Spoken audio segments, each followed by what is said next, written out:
Good evening. And thanks for coming out on this cold night. My name is Heidi Hadsel. I'm the president of Hartford Seminary, and it is my joy and privilege to introduce Dr. Deena Grant.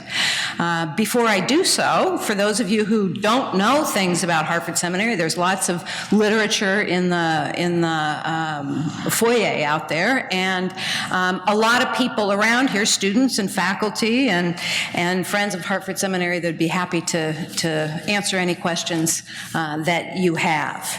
So it is indeed my pleasure to introduce Dr. Deena Grant to you tonight.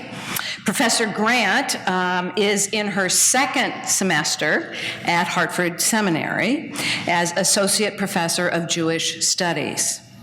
Professor Grant received her PhD in Hebrew and Judaic Studies from New York University, specializing in Hebrew Bible. Her book, Divine Anger in the Hebrew Bible, explores varying expressions of God's anger across major biblical collections. An observant Jewish scholar, Dr. Grant values studying and teaching the Hebrew Bible from a historical, critical perspective, and also as it is interpreted and lived out by faith communities. Before coming to Hartford Seminary as Associate Professor of Jewish Studies, Dr. Grant was an Associate Professor of Hebrew Scriptures, at Barry University in Miami.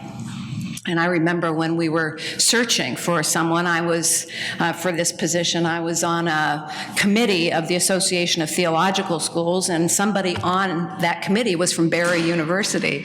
So the first thing I asked was, "Do you know Deena Grant?" And I got the wonderful kind of report on Deena that we've been getting ever since.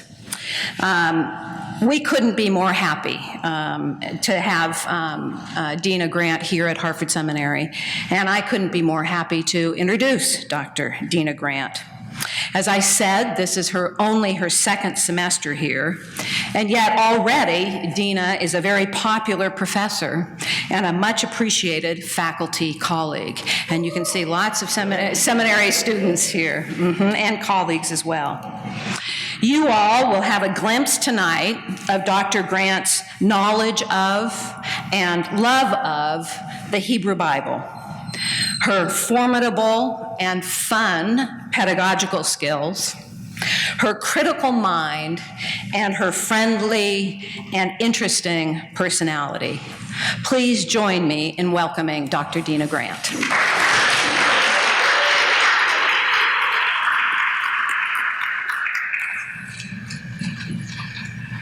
That's a lot of stuff to have to do all at once.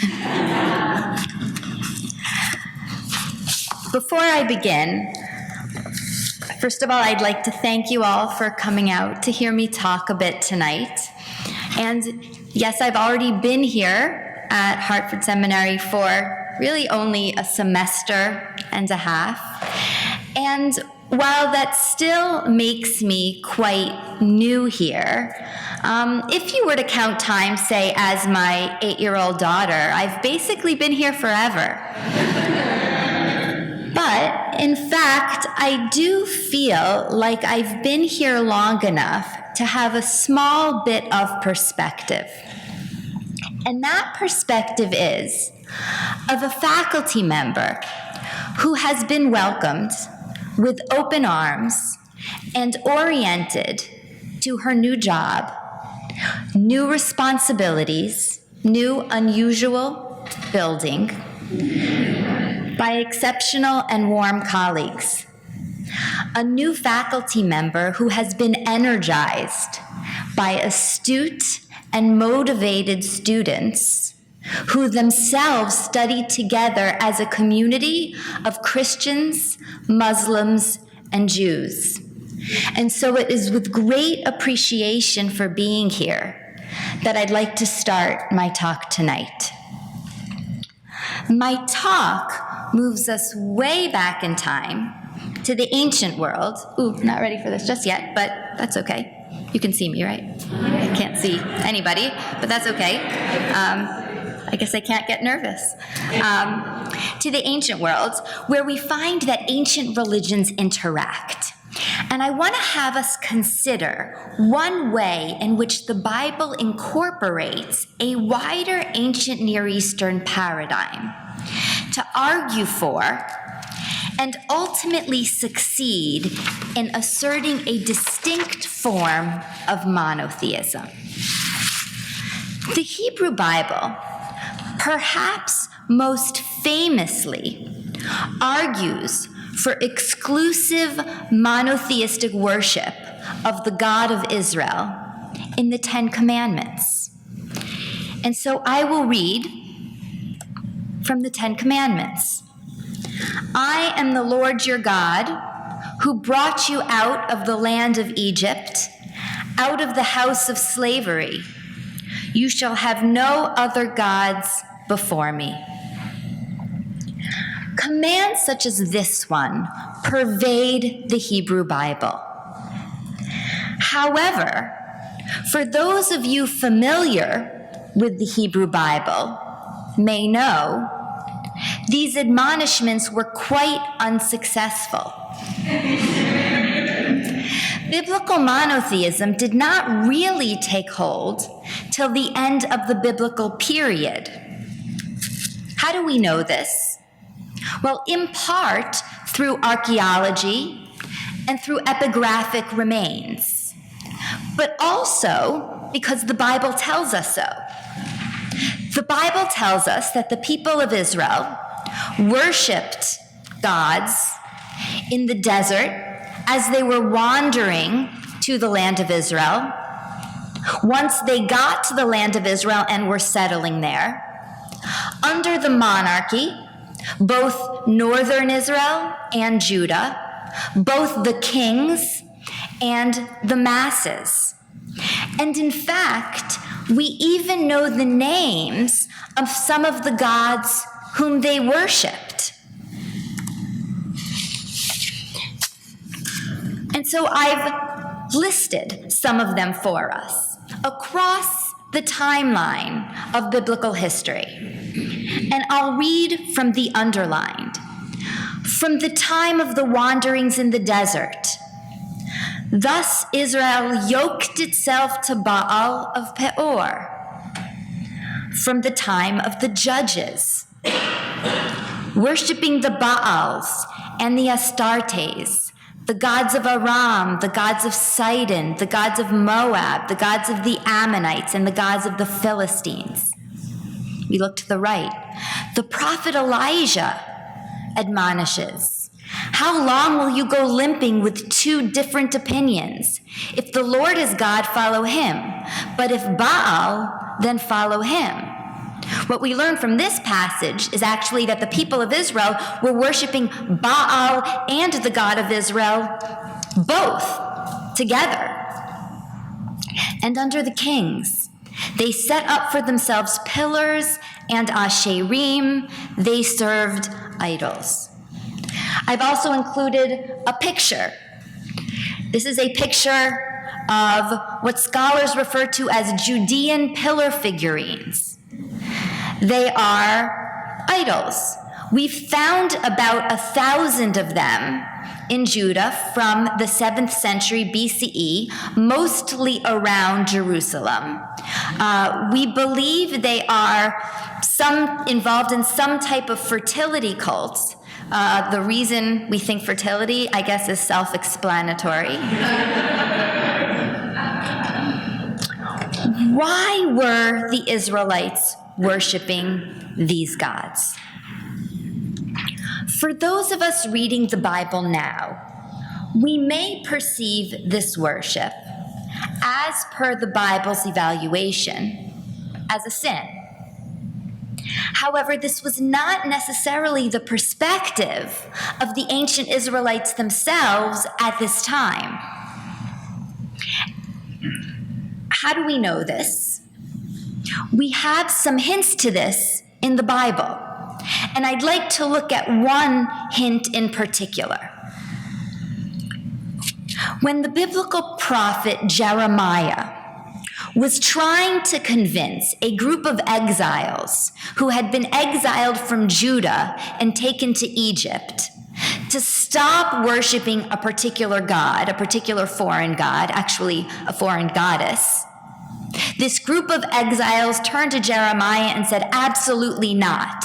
We will not stop worshiping this goddess. And I'd like us to look at their interaction. We'll start with what Jeremiah says in the name of the Lord. Why do you provoke me to anger with the works of your hands, making offerings to other gods in the land of Egypt, where you have come to settle? And then the people respond, and I will skip down to the underlined. We used to have plenty of food and prospered and saw no misfortune. But from the time we stopped making offerings to the Queen of Heaven and pouring out libations to her, we have lacked everything and have perished by the sword and by famine. So whereas the prophet Jeremiah and a number of other biblical prophets were arguing that if you stop worshiping the Lord God of Israel, you will perish by the sword and by famine, the people of Israel, some of them at least, were perceiving the exact opposite.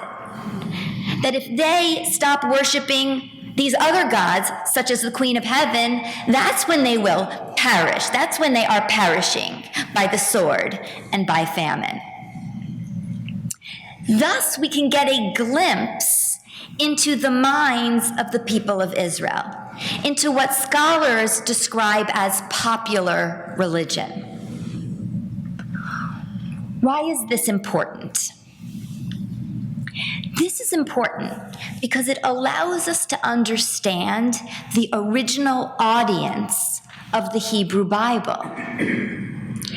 And that is important because we learn that the people of Israel feel strongly that worshiping a plethora of gods, Baal, Asherah, the Queen of Heaven, along with the God of Israel, is a prudent form of worship.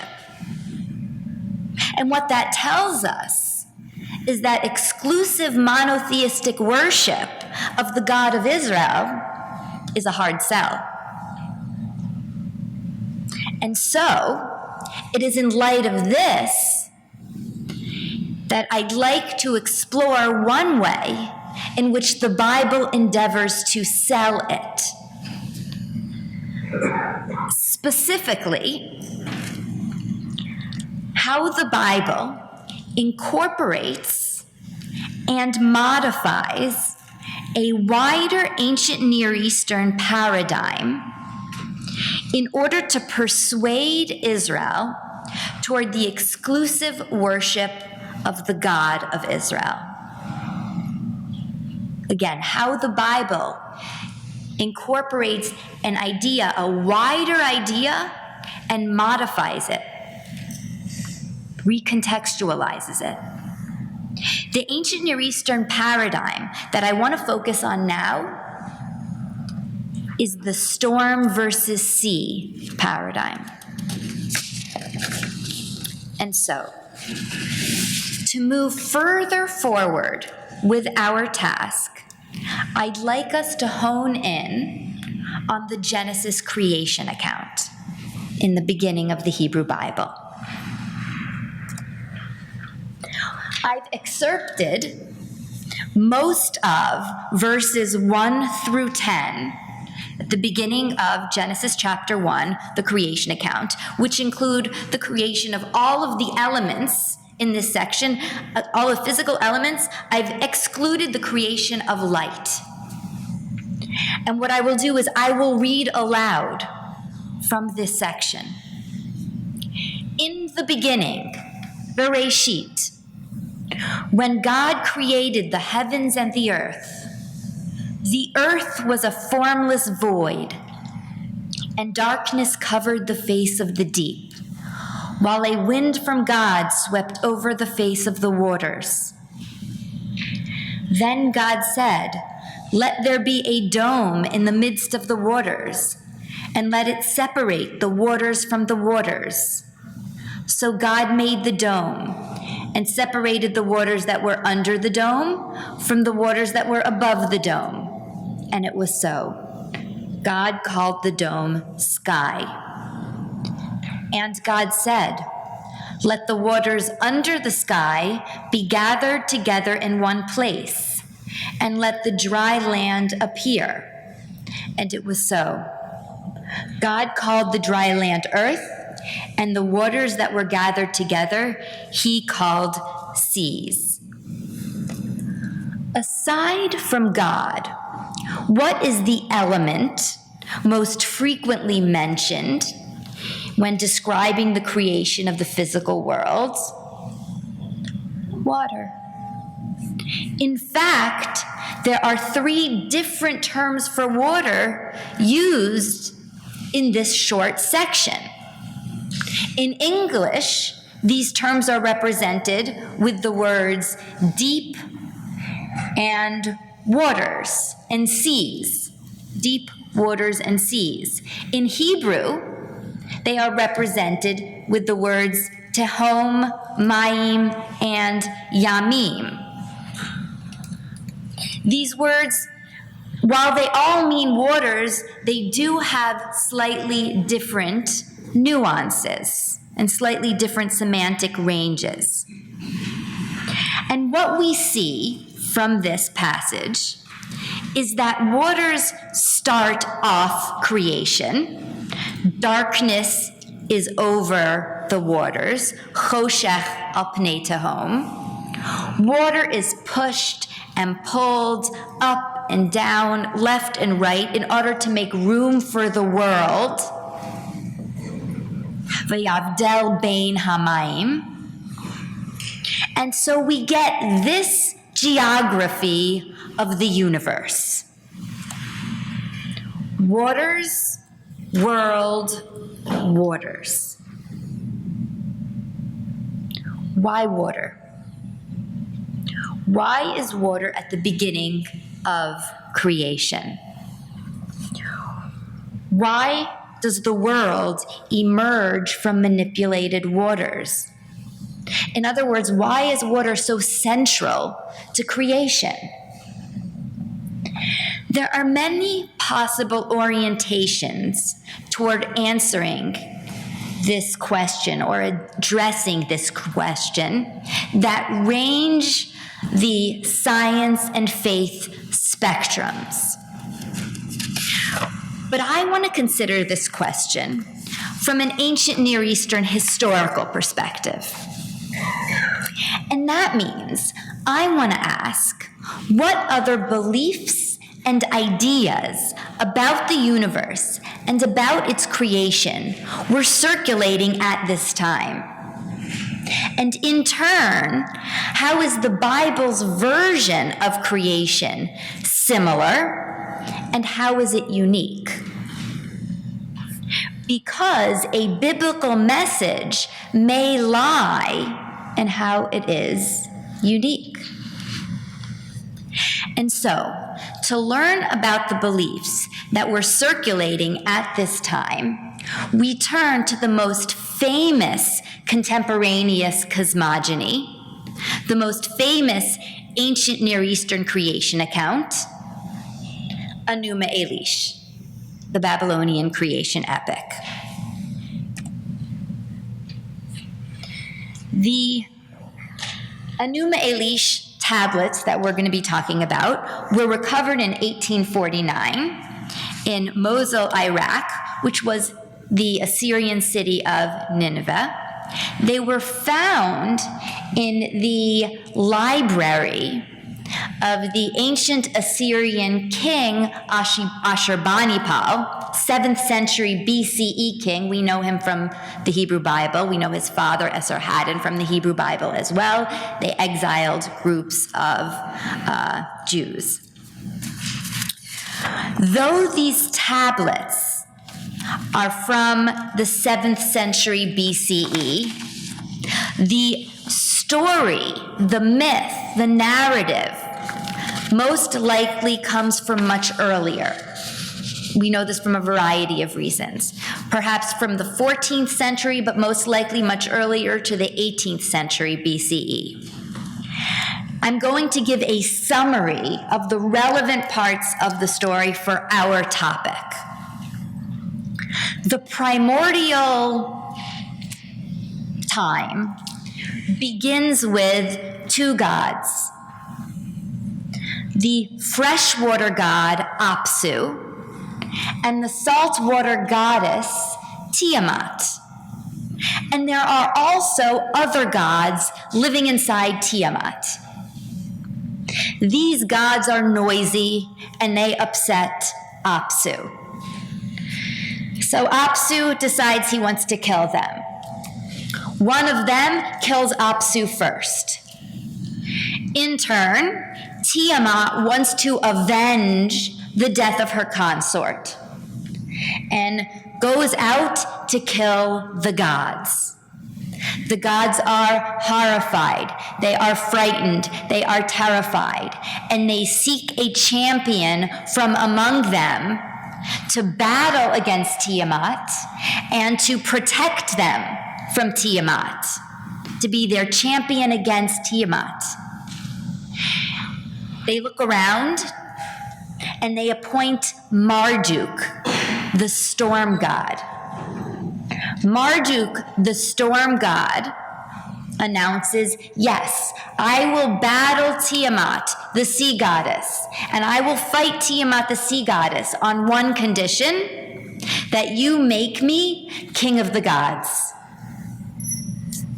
Marduk battles Tiamat, he defeats her, he kills her, he becomes king of the gods, and then he uses her watery carcass to create the universe and the world. And that is the story. We're now going to read selections from the Anu Malik story. You are Marduk, our avenger. We have given you kingship over the sum of the whole universe. They rejoiced and offered congratulation. Marduk is the king, they said. Go cut Tiamat's throat. He placed lightning before him. He's a storm god, so he's going to attack her with all of his storm attributes. He stationed the four winds that no part of her escape, the south wind, the north wind, the east wind, the west wind, and the whole rest of these lines are all about his different types of winds. So we're going to skip it and go to the last page of Anu Malik. He let loose the evil wind, the rear guard in her face. Tiamat opened her mouth to swallow it. She let the evil wind in so that she could not close her lips. The fierce winds weighed down her belly. Her inwards were distended, and she opened her mouth wide. He let fly an arrow and pierced her belly. He tore open her entrails and slit her inwards. He bound her and extinguished her life. He threw down her corpse and stood on it, and with his merciless club smashed her skull. He severed her arteries. Nice after-dinner reading. Once he kills her, the Lord rested, surveying the corpse, in order to divide the lump by a clever scheme.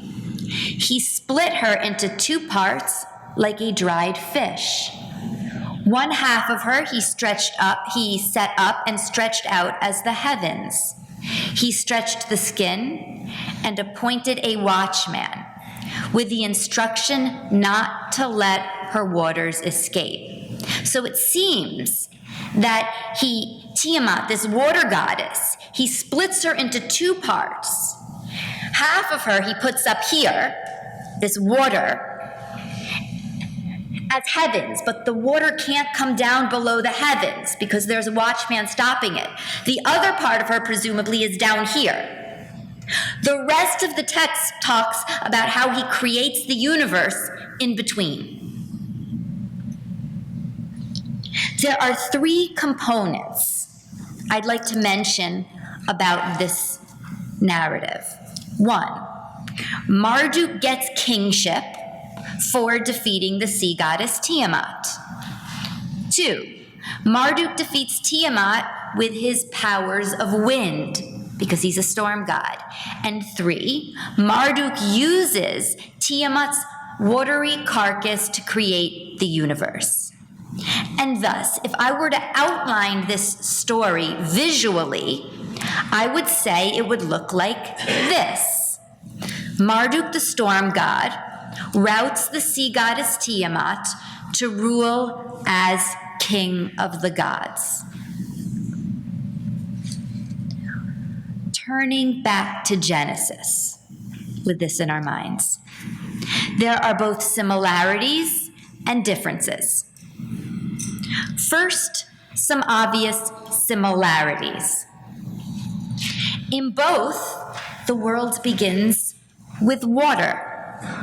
In Anu Malik, the primordial gods Apsu and Tiamat, water gods. In Genesis, the world begins with darkness and wind over waters, choshech, al pnei tehom. In both, world emerges out of split waters. In Anu Malik, Tiamat's watery carcass is split in half, and the world is created in between. In Genesis, the firmament is created in between the mayim, yehi rakia betoch hamayim, and thus you get a similar geography of the universe. And in both, there is wind at the beginning that relates in some way to the waters. In Anu Malik, the wind attacks the waters. Marduk's storm wind assaults Tiamat. And in Genesis, the wind of God hovers over the waters. Ruach Elohim merachefetz al pnei hamayim. However, there are also significant differences. The most obvious difference is the monotheism of the Hebrew Bible versus the polytheism of Anu Malik. But that difference leads to another fundamental difference.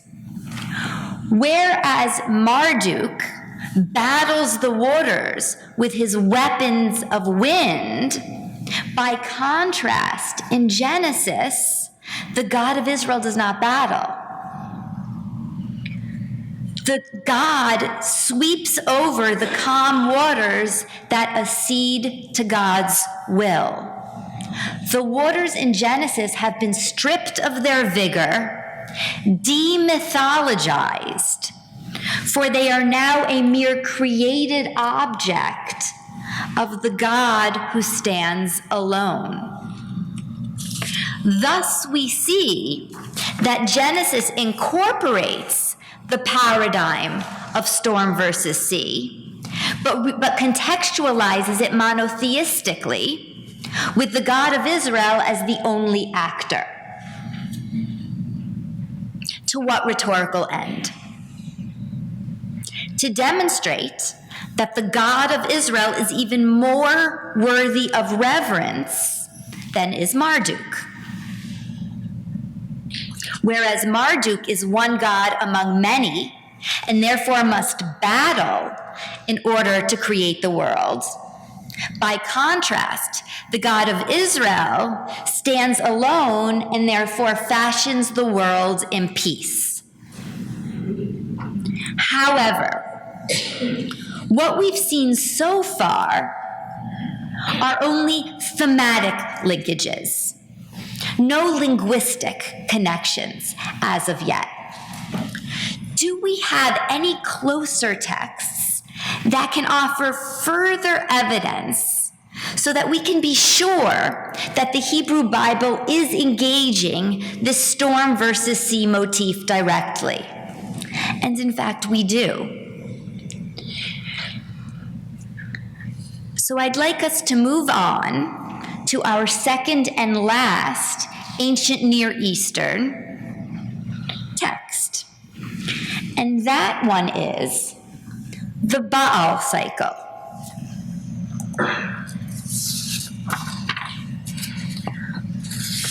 The Baal cycle is a cycle of stories about the Canaanite god Baal.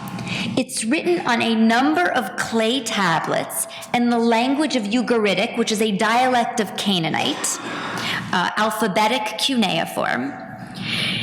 And they were found in the city of Ugarit, which is in northern Syria. It was a rich cosmopolitan city that flourished in the 14th century BCE.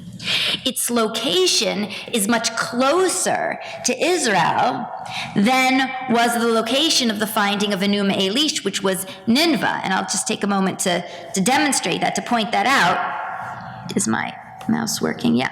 Oh, no, wrong direction. Okay. This is Nineveh, right, where Anu Malik was found. This is Ugarit, where the Baal epic is found. And this is Jerusalem. So what we would expect is that we would expect to find much more similarities between the Baal epic and Hebrew Bible stuff than we would between Anu Malik and Hebrew Bible stuff. And in fact, the language that the Baal epic is written in is very similar to the Hebrew of the Bible that will actually be able to see that. In any case, we know from the Bible, from the book of Exodus, from the book of Numbers, from the book of Judges and Joshua and Kings and the prophets and so forth, that the people of Israel were worshiping the Canaanite god Baal. But what we don't know from the Hebrew Bible, really, is why Baal was so compelling. Now, it's not so surprising that we don't know that from the Hebrew Bible, because the Hebrew Bible is not all that interested in telling us all the wonderful things about the god Baal. It's not the point. Which is why it was so exciting for scholars to find the Baal epic, because what that is that is a narrative all about the god Baal, written by Baal worshipers. And so I will summarize the portion of the Baal epic that's relevant to our topic. Obviously, it's a much longer story, but I'll summarize the portion of the story relevant to our topic. There is a god named Yam. And for those of you who know Hebrew, you might be able to already guess what type of god Yam is. A sea god, a god of the sea. Yam wants to attack all the other gods in the pantheon.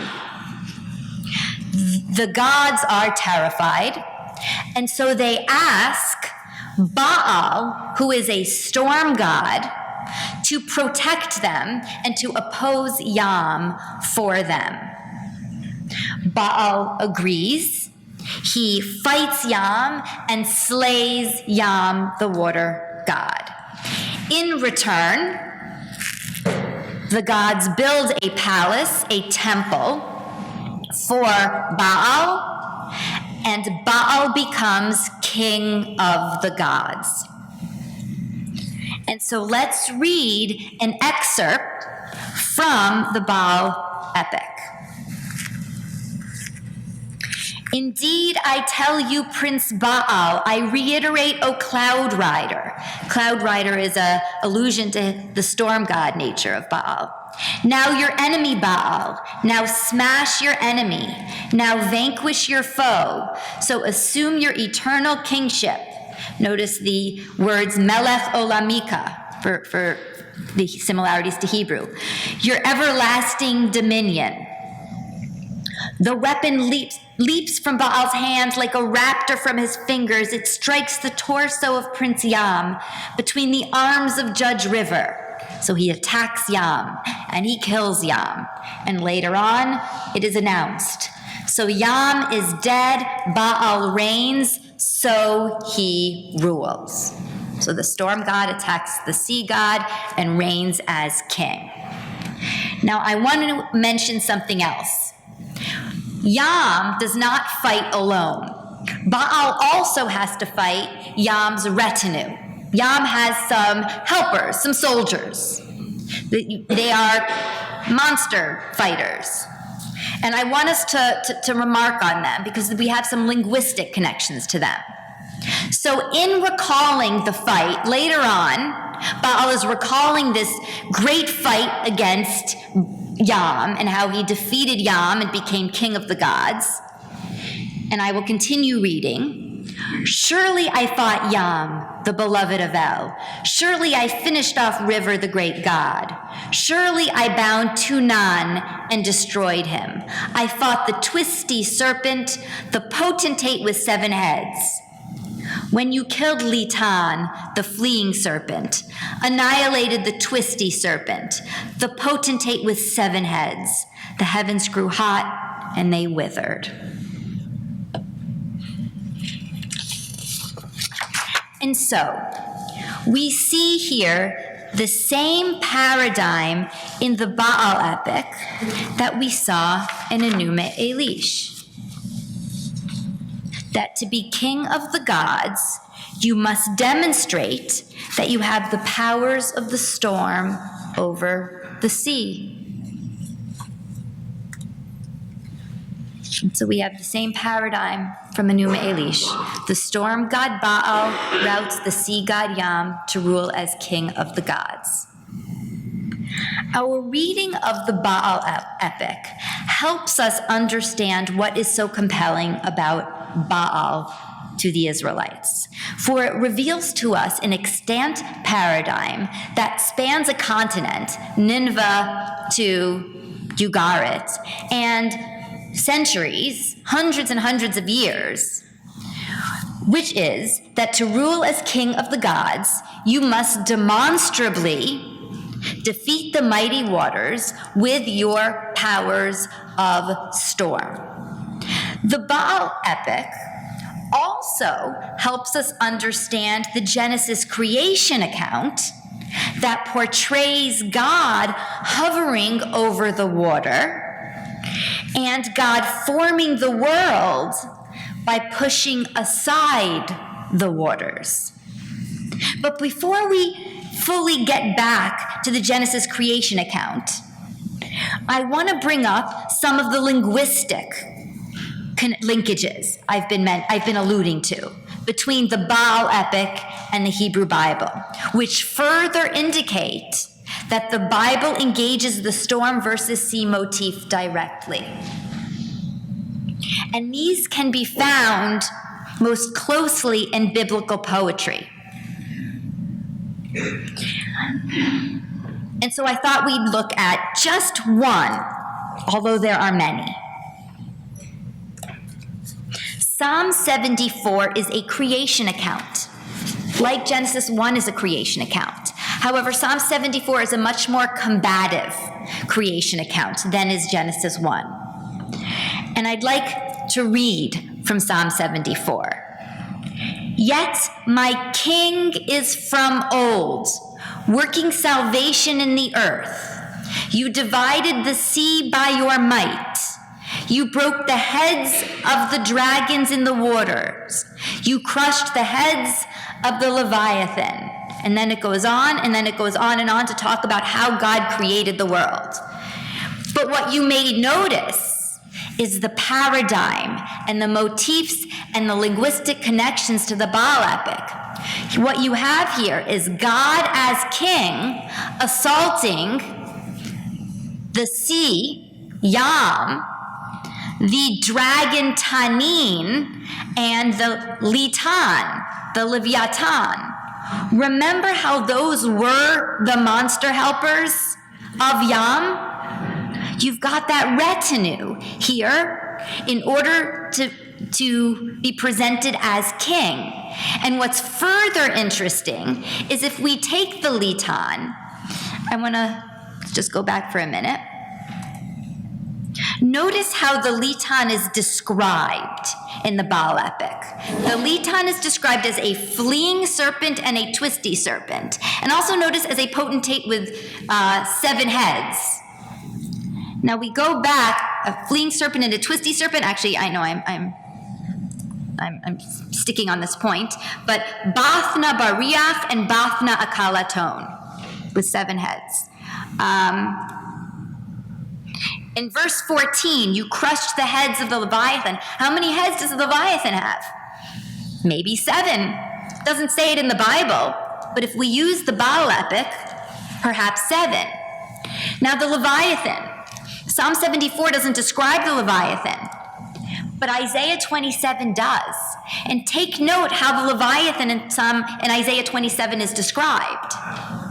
As a fleeing serpent, Nachash Bariach, and a twisting serpent, Nachash Akalaton.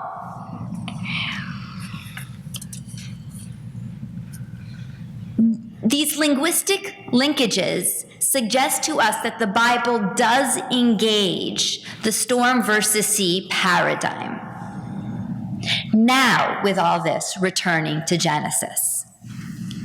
The creation account in Genesis introduces a God who has the power of the storm wind to push aside the waters to create the universe.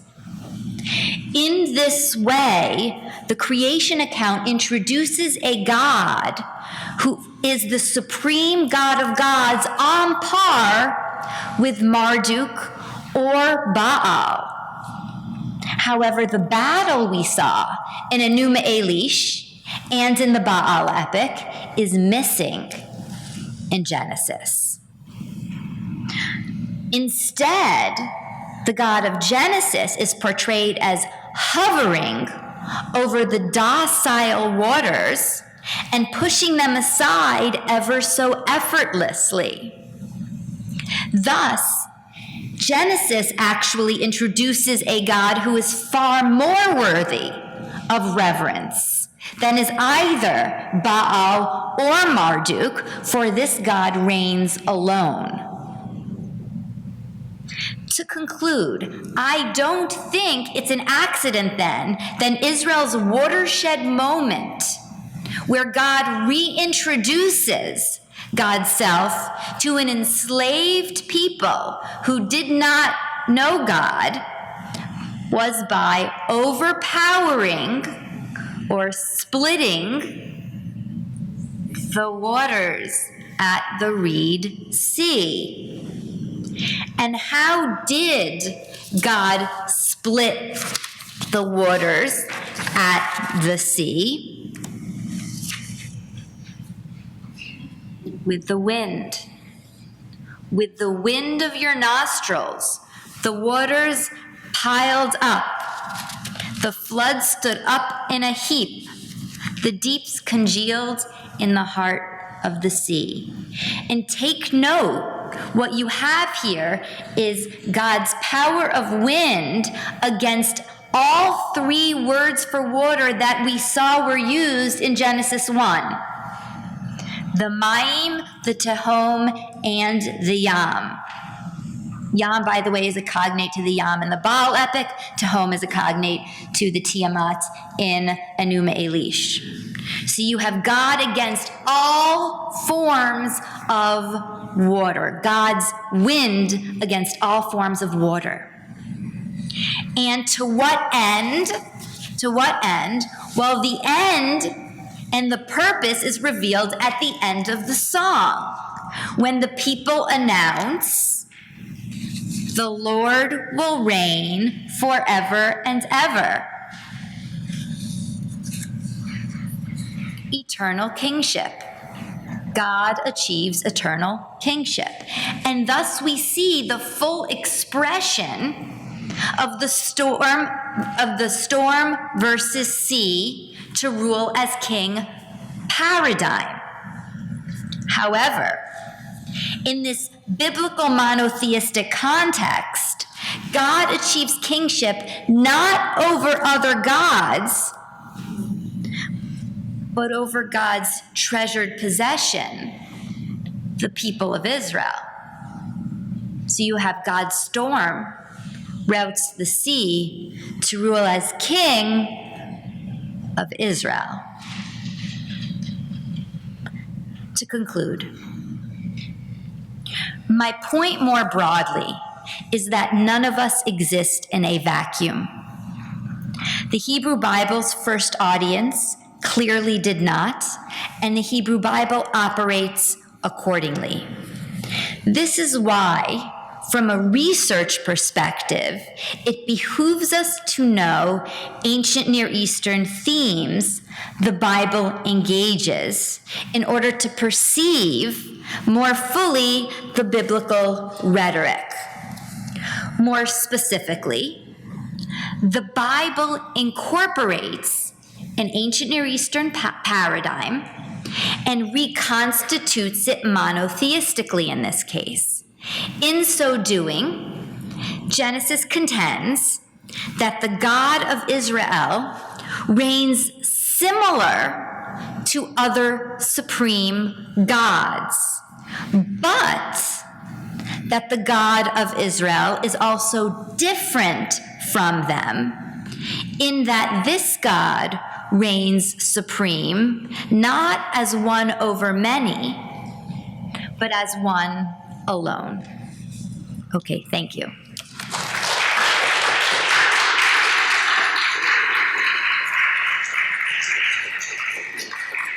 We have time for some questions.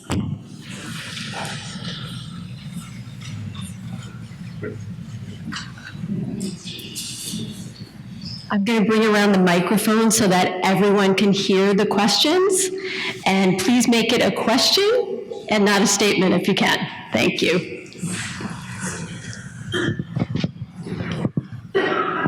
Yeah.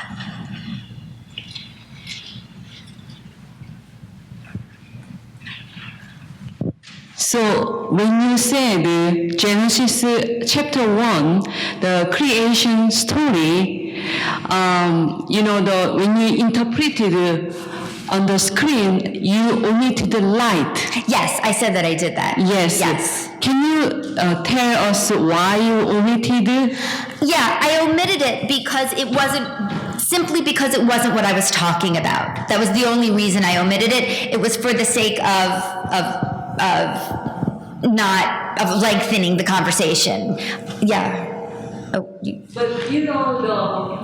the life is a key point about creation. Definitely. It's a key point about 100%. That's why I want to hear from you more about why you omitted it. There is background about the life related to Oh, for sure. the paradigms in the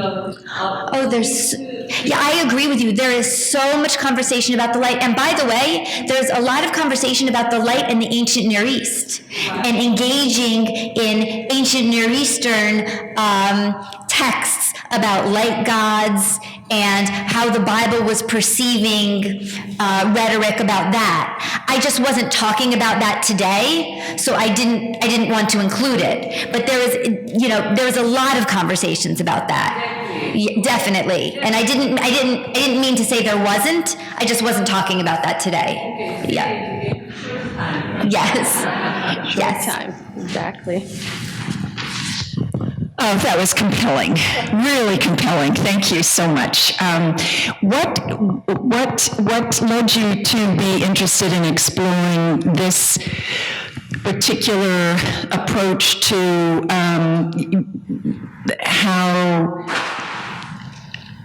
how the God of Israel became the God of Israel? What grabbed you in this very fascinating, complex scenario? Oh, that's an interesting question. That's a personal question. Well, I mean, I guess when I came to the study of the Hebrew Bible from a traditional context, and I had a very traditional upbringing, and I learned through traditional sources. So I had not really been exposed to ancient Near Eastern or historical hermeneutics previously.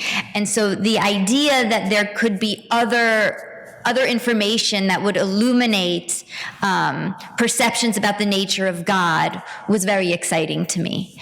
And I wanted to use all tools we had in our toolbox to understand God, and particularly my area of interest is in anthropomorphism, the way humans view God, and so this is a kind of outgrowth of my interest in anthropomorphism, looking at different ways people consider God. Yeah.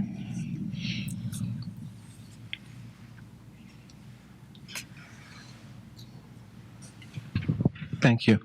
Could you say a few words about Psalm 74, I believe it was? Why does the psalm reintroduce the combat theme, since it's so significant for the supremacy of God in Genesis 1 that it's not present at all?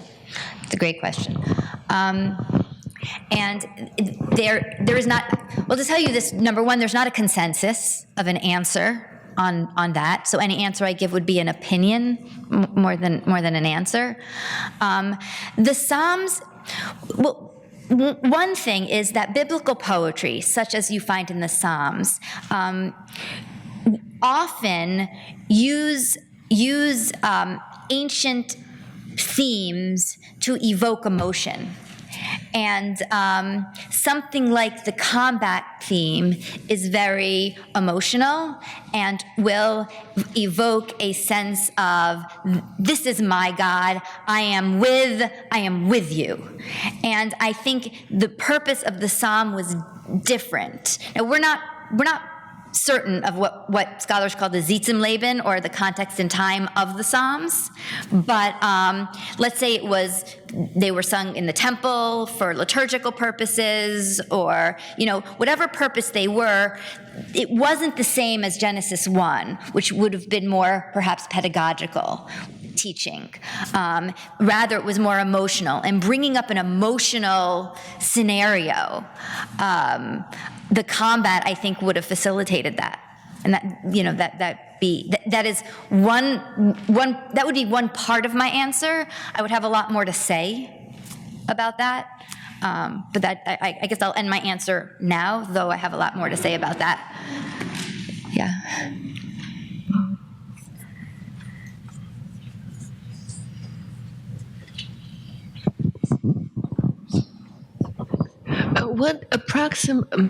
What times were they written? When was Genesis supposed to be written, as opposed to the Psalm?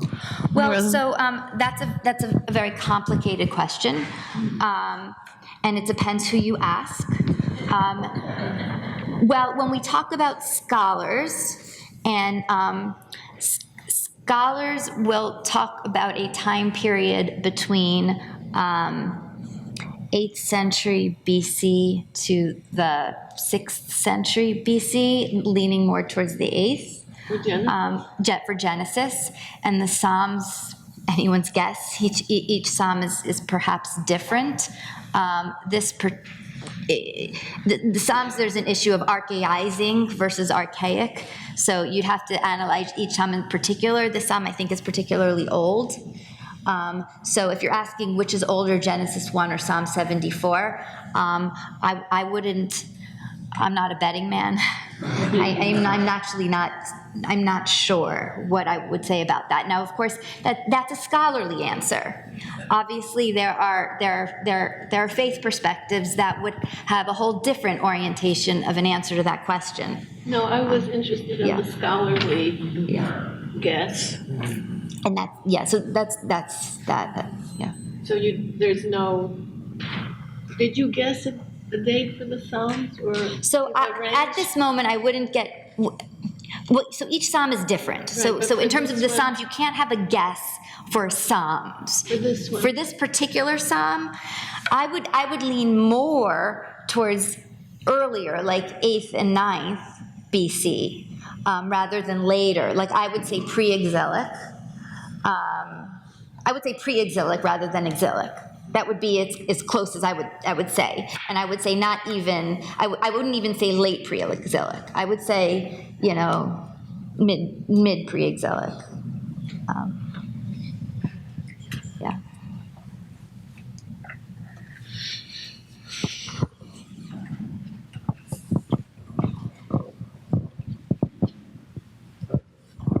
So you may have alluded to this in your other comments, but I'd like you to address the phrase in Genesis creation story that God created the serpents, especially vis-a-vis the fighting the serpents in Psalm 74, as well as some of the other uses of God's thunder or God's voice in Psalms 29 and Psalms 104 compared to just the Ruach Elohim, the wind of God, just hovering as it appears in Genesis. Yeah, so biblical poetry is replete with God's storm and God as storm. And I don't know that you were going here, but I suspect you weren't, but the portrait of God as storm and as a storm God is all over biblical poetry. I included just these two, Isaiah 27 and Psalm 74, because nobody wants to sit and go through each and every verse. But Psalm 29 is one, Psalm 18, 2 Samuel 22. I mean, it goes on and on and on. And what you have is various elements of this storm versus sea motif, where in many cases you have God portrayed as, I wouldn't exactly say a storm God, but as having a power of storm, and then using this storm against seas. Or you just have God, or elements of it. Either you have God as storm against seas, or you have God against seas, or you have God as storm. So sometimes they're together, sometimes they're separate, and sometimes you have God as storm against seas and king. I mean, there's three elements, and they're all mixed-matched, and sometimes they're all together, but very often you have God as storm. Now, the wind of God is interesting because the word ruach has a larger semantic range where it doesn't always, I think, mean wind as in storm God. It doesn't always have that contextual meaning. Sometimes it can mean wind as in alluding to the whole storm God business, but sometimes it's not. I mean, sometimes it's the quiet of God. Sometimes it may mean the Spirit of God. In this particular case, many translations translate this as the Spirit of God, and that I would disagree because of all of this stuff. But in many other cases where Ruach is translated as Spirit of God, it could be Spirit of God. Many words have two meanings, and Ruach is one of them. Ruach is one of them. So I think Psalm 29, that's a wind one. But there are many places where that word means Spirit of God. When the Spirit of God goes into King Saul, I mean, that's not wind. That's a word that has dual meaning. I just think not in this case. I think in this case it's wind.